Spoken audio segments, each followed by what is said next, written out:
Hola, ¿qué tal? Muy buenas tardes a los colegas de los medios de comunicación que nos acompañan el día de hoy a Casa Presidencial, al señor presidente Rodrigo Chávez y al señor Edmundo González, ganador de las elecciones venezolanas. También el saludo a todas las personas que se empiezan a sumar a esta transmisión en directo a través de las redes sociales de la Presidencia de la República. De inmediato vamos con las declaraciones de don Rodrigo Chávez posterior a esta reunión bilateral que acaba de sostener con don Edmundo González. Muy buenas tardes, pueblo de Costa Rica. Muy buenas tardes, pueblo de Venezuela.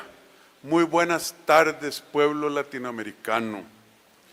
Para mí, como presidente de una de las democracias más brillantes del hemisferio y del mundo, es un enorme placer y en realidad honor recibir a don Edmundo González, ganador legítimo de las elecciones en Venezuela en julio del año 2024. Expresarle a don Edmundo mi respeto y mi admiración. Expresarle a doña María Corina respeto y admiración, y expresarle a cada venezolano que tiene todavía la esperanza de volver a vivir bajo democracia, lo que decimos los costarricenses, el 11º mandamiento de este gobierno: no aflojarás, no aflojarás. Ustedes han demostrado valentía y ánimo de lucha para lograr recuperar la democracia que les han expropiado.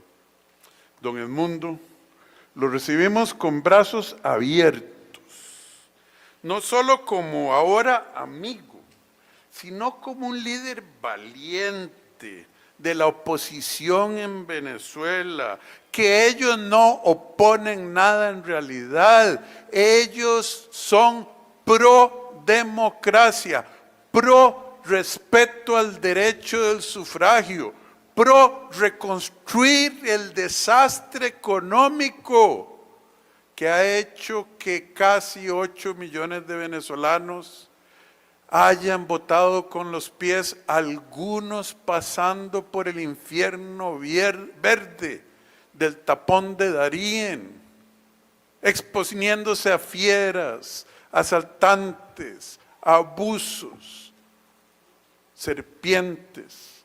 Si usted camina voluntariamente por un infierno, imagínense la clase de infierno que está tratando de dejar atrás don Edmundo. Eso a los costarricenses nos conmueve y nos indigna y nos mueve a levantar nuestra voz en cuanto foro con quien quiera hablar con nosotros en el micrófono que nos encontremos diciendo democracia para Venezuela. Nosotros no vamos a aflojar apoyándoles. Debe haber absoluta transparencia en el proceso electoral en Venezuela. Hay que publicar las actas electorales. Don Edmundo, ni usted, ni los venezolanos, ni doña María Corina van a estar solos. Tienen el respaldo de las democracias del mundo, el respeto del derecho internacional y la necesidad imperiosa de que se respeten los derechos humanos. Que se respeten los derechos humanos. Lamentamos lo que mencioné antes, la miseria económica en que el régimen ha sumergido al pueblo venezolano. Compatriotas, nosotros tenemos el salario mínimo más alto de toda la América Latina, superior por mucho al país que viene de segundo. Creo que son, dependiendo del tipo de cambio, 725, 730 dólares al mes. Un venezolano hoy, 2 $60. Eso es una tragedia, compatriota. Las familias que ven a sus parientes secuestrados,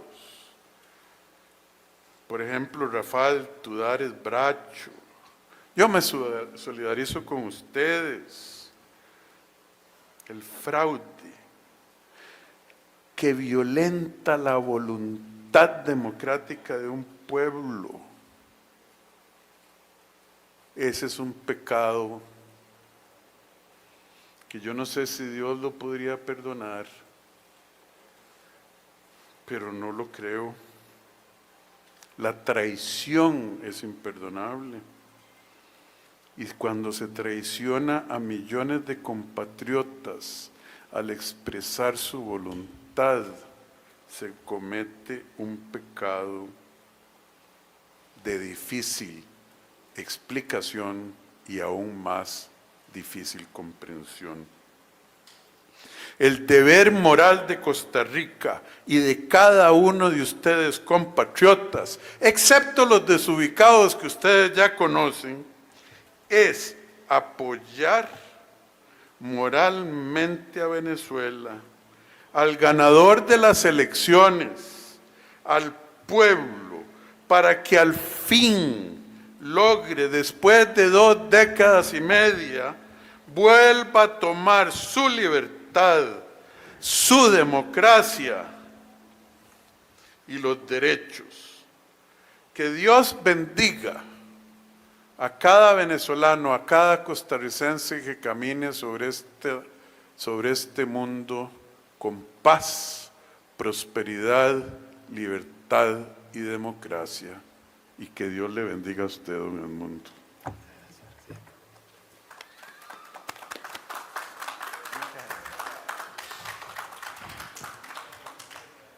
Muchísimas gracias, presidente Chávez, por esas generosas palabras. Permítame comenzar agradeciendo su gentil hospitalidad y reiterando una verdad que no por sabida merezca ser soslayada.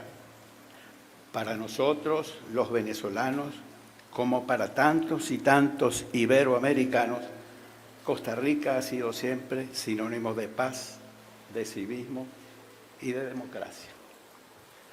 Nos alegra poder decir una vez más con orgullo y gratitud que este hermoso país enclavado en el corazón de Centroamérica es un bastión de democracia en toda la región y un cálido refugio en los momentos de zozobra que por desgracia suelen azotar de cuando en cuando a nuestros países hermanos.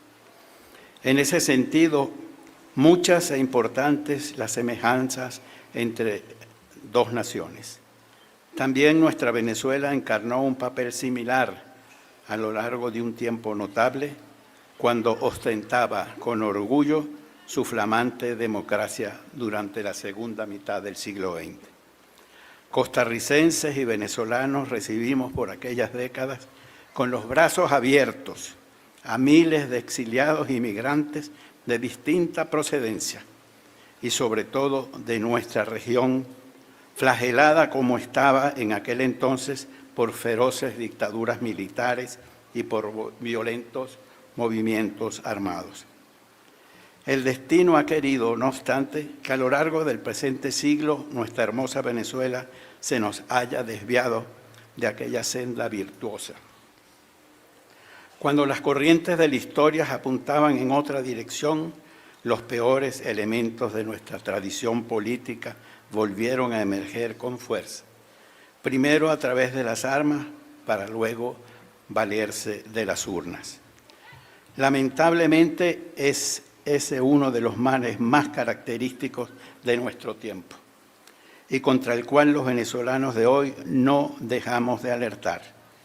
El socavamiento de las democracias a través de mecanismos formalmente democráticos, pero urdidos para debilitar el Estado de Derecho, limitar el régimen de libertades e impedir una sana alternabilidad del poder. En nuestro caso, una coalición heterogénea y populista, preñada de ideas nefastas y en todo caso reñidas con los postulados más consustanciales a la democracia liberal, logró hacerse con el poder para instalar en el Estado una camarilla autocrática. Esa camarilla no ha cesado en su empeño invariable de llevarnos hacia situaciones cada vez más ruinosas y violentas. Aliada con las peores autocracias del planeta, ha devenido en cleptocracia afanada en expoliar las riquezas de nuestro país, tejer sus redes en toda la región y condenar al ostracismo un número insólito de nuestros compatriotas. Hoy son más de 8 millones, una cuarta parte de nuestra población, los venezolanos que han dejado su país para probar fortuna en destinos lejanos y situaciones adversas. Por esta y tantas razones, el régimen que hoy preside Nicolás Maduro constituye una amenaza regional que como tal debe ser asumida por todas las democracias de Iberoamérica. A pesar del control omnímodo que dicho régimen ha pretendido implantar en Venezuela a lo largo de tantos años, ya en el corazón de los venezolanos se mantiene siempre viva la llama de la libertad y el espíritu republicano. De ahí que ni siquiera el expolio brutal de nuestras riquezas, puestas ahora al servicio de la autocracia, ni la intervención de mafias y dictaduras de todo orbe, hayan podido hacer mella en esa voluntad indeclinable de nuestro pueblo de vivir en libertad. Por eso, tras años de amaños y coacciones y bajo el liderazgo valiente de María Corina Machado, los venezolanos nos preparamos en el 2024 para derrocar al dictador en las urnas. Una victoria se consumó el pasado 28 de julio y fue aplastante, porque además pudimos probar nuestra ventaja de casi 40 puntos porcentuales al recabar y publicar más del 85% de las actas oficiales emitidas por las máquinas de votación. El fraude y la represión más brutal han sido las respuestas de Maduro y quienes han secuestrado, encarcelado y torturado a casi 2.000 personas, sin contar las 29 víctimas mortales que ha ocasionado su arremetida postelectoral. Sin embargo, su camarilla se encuentra aislada, viviendo sus últimos días en el poder. Venezuela está unida en el anhelo común de paz, libertad y prosperidad, y los verdaderos demócratas del mundo avalan la decisión soberana que ya emitió el pueblo venezolano. En esta hora crítica nadie puede dudar ni ceder. Sabemos que contamos con nuestros hermanos de Costa Rica que seguirán haciendo honor a esa tradición compartida de lucha por la libertad y la democracia. Y por eso, desde ya, les extendemos con nuestro mayor agradecimiento y los invitamos a vernos muy pronto en Caracas, capital de una nación que pronto será nuevamente libre. Muchas gracias.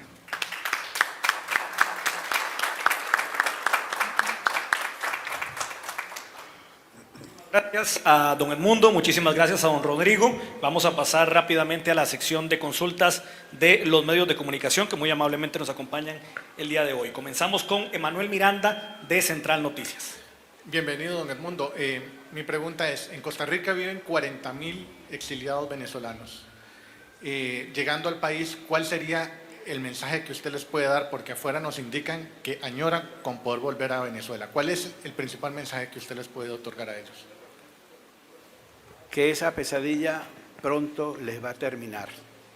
No más cese la dictadura que actualmente impera en Venezuela, podrán regresar a su país y serán miles los que retornen por todas las vías a Caracas. Muchísimas gracias. Continuamos con Paula Ruiz, del Observador. Buenas tardes, don Edmundo, don Rodrigo. El chavismo está en el poder desde 1999 gracias a reformas que lideró en su momento Hugo Chávez. Recientemente, don Nicolás Maduro anunció el interés por reformas constitucionales. Quiero consultarle cómo toman ustedes este anuncio y cuáles riesgos pueden prever de este anuncio que dio Nicolás Maduro. No habrá reforma que intenten que pueda contener la voluntad de un pueblo que aspira y desea vivir nuevamente en democracia. Muchísimas gracias. Continuamos con Daniel Parra, de State TV. Buenas tardes, don Edmundo. Don Edmundo, ¿cómo valora la propuesta de intervención extranjera a Venezuela de Álvaro Uribe? Y también en respuesta a Maduro ha mencionado que hará una alianza militar con Nicaragua, Cuba por defenderse. ¿Cree que la vía militar es la única opción que le queda al régimen de Nicolás Maduro? Y por último, el PIN que trae, si nos habla un poco sobre el PIN. Nuestra alianza será con los venezolanos que aspiran a vivir en paz y en democracia. Esa será la alianza que vamos a formar. De la intervención, ya nosotros tenemos de eso una larga experiencia. Venezuela está tomada por carteles de la droga, por movimientos guerrilleros, por gente de los más reacios antivalores. Así que nosotros vamos a continuar predicando lo que fue nuestro lema en la campaña de una transición en paz y en democracia. Este es el PIN que me obsequió el presidente y ahí lo guardaré como una muestra del tesón de su gente por aspirar a un gobierno mejor para todos los costarricenses, y ese mismo será el mensaje que llevaré yo a los venezolanos. Héctor Guzmán, de Agencia Reuters. Don Edmundo, buenas tardes. Quería preguntarle, en su experiencia al frente de esa tragedia tan triste que vive el pueblo venezolano, si pudiéramos identificar realmente algunas señales que en tantos países de Latinoamérica podrían darse, que conducen a una dictadura, a una tiranía. Entonces le pregunto, los ataques constantes a la prensa, por ejemplo, la disolución de los congresos, que ha ocurrido en algunos de nuestros países, los ataques a los otros poderes, podrían ser signos que le permitan a la ciudadanía reconocer que vamos hacia una dictadura. Yo pienso que sí, y la verdad es que cuando un gobierno está en un estado terminal y lo que queda es cada vez más débil, a lo que apela es a esos recursos de la fuerza. Y concluimos con Daniel Suárez, de Diario Extra. Buenas tardes, señores mandatarios, espero que se encuentre muy bien. Ahora don Edmundo descartó una vía militar para la resolución del conflicto. Sin embargo, don Rodrigo, yo quiero consultarle si usted está de acuerdo en pedir una intervención humanitaria, ya sea la OEA, Naciones Unidas, etcétera, para sacar a Nicolás Maduro de Miraflores. Gracias. Costa Rica es miembro activo de la Organización de Estados Americanos. El señor Canciller de la República, doctor Arnoldo André, ha estado trabajando junto con nuestro cuerpo diplomático para lograr el acuerdo de los 18 miembros que se necesita para que la OEA como organismo se pronuncie. Fue ayer, señor Canciller, se lograron solo 14, porque son 32 miembros, creo, si la memoria no me falla, 32 miembros, y hay un país, un voto. El voto de Brasil vale igual que el voto de Antigua y Barbuda, que debe tener menos de 20,000 habitantes, 30,000 habitantes, y Brasil tiene 200. Entonces, es muy fácil, desde mi punto de vista, para un régimen que controla un país riquísimo, con las reservas de petróleo comprobadas más grandes del mundo, influenciar países pequeños cuyos votos evitan que en la OEA, a pesar de la subrepresentación de la voluntad de los latinoamericanos como personas, bloquean estos esfuerzos. Costa Rica no afloja, porque este gobierno no afloja, y seguiremos en el esfuerzo, pero hasta ahora hay bloqueos de un grupo grande de países pequeños. Es la realidad. Seguiremos trabajando. Muchas gracias. Bien, de esta manera concluimos la conferencia de prensa. Muchísimas gracias a los colegas de medios de comunicación, gracias a don Rodrigo, a don Edmundo y a todas las personas que nos acompañaron a través de redes sociales. Muy amables. Muchas gracias por su presencia.